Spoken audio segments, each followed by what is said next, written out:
Strangely, I don't think I've done a video on this subject before, but my creative couples lighting, to be clear, is on a real couple, not just two random people. At some point, they're going to be lit by this little thin strip box. They're going to end up really close together. So let's get a light set, let's get a couple in, and let's get shooting.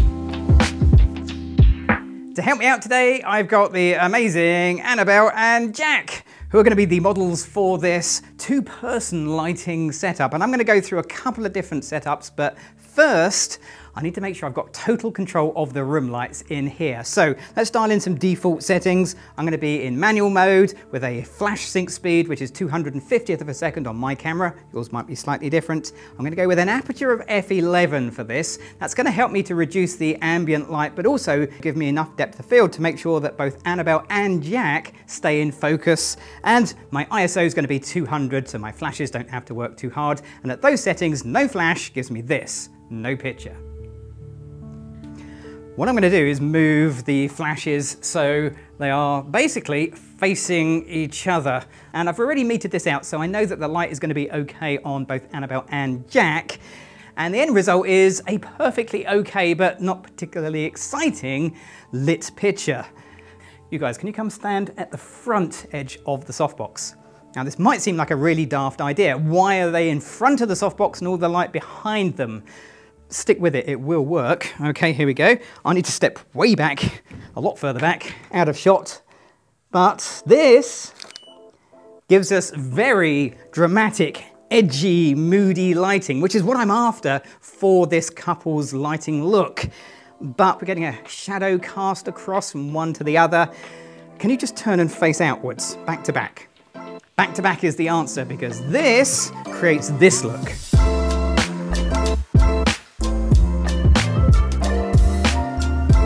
The grids on the softboxes are just helping to direct the light, stop it hitting the background, and making sure that background is really black.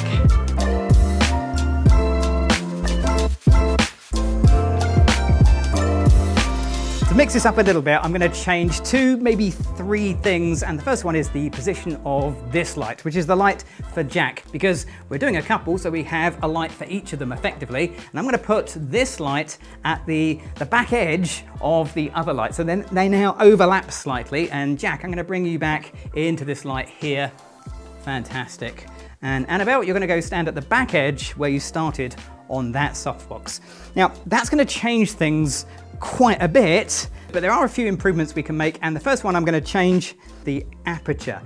Previously, I wanted everything in focus, but now I want to have maybe more of a depth of field effect. So rather than being at f11, I'm going to go to the opposite end of this lens, which is, well, f2 pretty much is as wide as it goes. Now, to make that work, I need to change my shutter speed.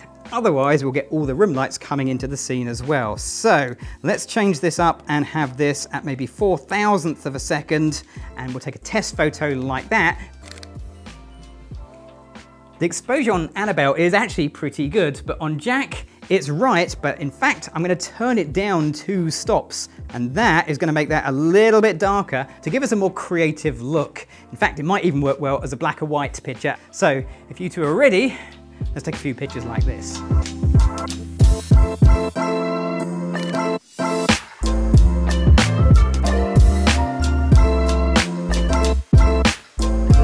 The flash that's lighting the person at the back is doing double duty, because it's also just adding a little bit of edge light or separation light to the person on the front.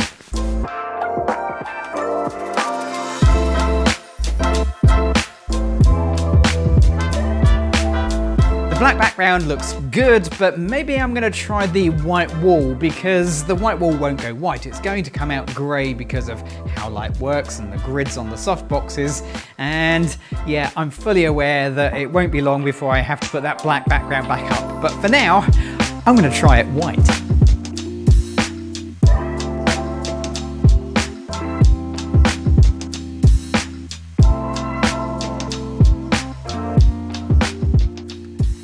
The second setup is a little bit different. Rather than using the wall as a background, I'm actually going to use one of the soft boxes as a background. I'm going to use it in a couple of different ways, starting with the traditional 2 foot by 3 foot softbox. It's a nice big size, and I think I can just about fit Annabelle and Jack's head within the area. Now they are probably 2 feet, 3 feet from the actual softbox surface. Let's just take a test photo and see how this looks, because I'm hoping it's going to be a silhouette.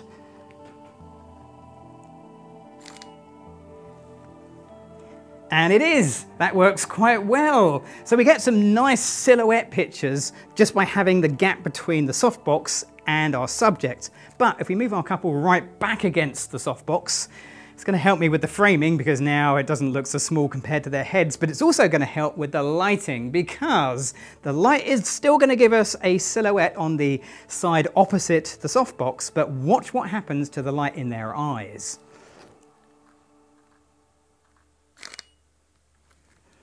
It's as easy as that. Suddenly you get light that creeps around the front of the face and gives us a little bit of light in their eyes and gives a beautiful rim edge lit look. It really is that simple, but we are going to make it a bit more complicated in just a moment. So for now, I think we should take a few photos like this. So are you ready? Here we go.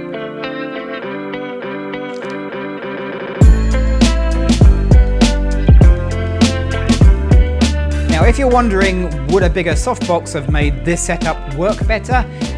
Yes, it really would. But luckily, Annabelle and Jack are recently married, so getting them close together isn't an issue.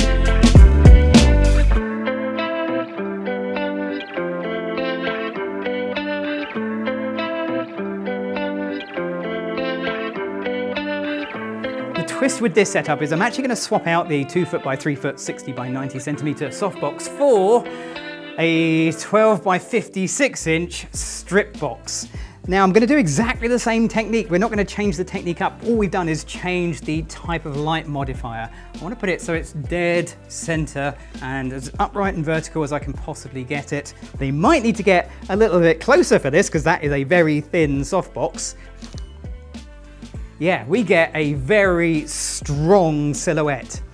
So that works really well, but remember with the previous setup, when I move them back against the light, a little bit of light wrapped around their face. Well, it will still work even with the strip box and even if they're not actually in front of it. So if you want to go right back against the strip box, so now they're not standing in front of the strip box, but a tiny amount of light will still reach their eyes, I think. And that gives a completely different look and feel. I might make these black and white, I might change my mind, but that's the prerogative of a photographer. But I think for now, let's take some photos like this. So are you two ready? Here we go.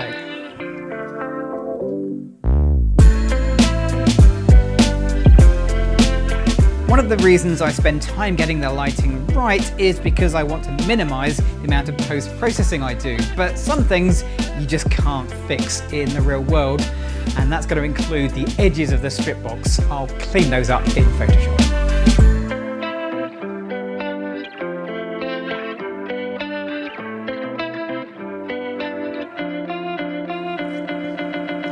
Of all the things you can change in post-processing, one of the hardest is getting more depth of field. So that's always in my mind with couples and group photography. Have I got enough depth of field to cover everything I need? Or can I do something like this where they're both in the same plane of focus? That's really why this works so well. Or am I going to do the opposite and deliberately put someone out of focus? Whatever it's going to be, try and get your depth of field right in camera and it'll save you a ton of time in post-processing. Now, if you've enjoyed this video or you want to know what gear I'm using, then check out the video description and leave me a comment. Of course, click on that subscribe button, that kind of goes without saying. But if you're after a more basic lighting video for couples, then why not check out this video where I cover that in detail. I'm Gavin Hoey. Thanks for watching.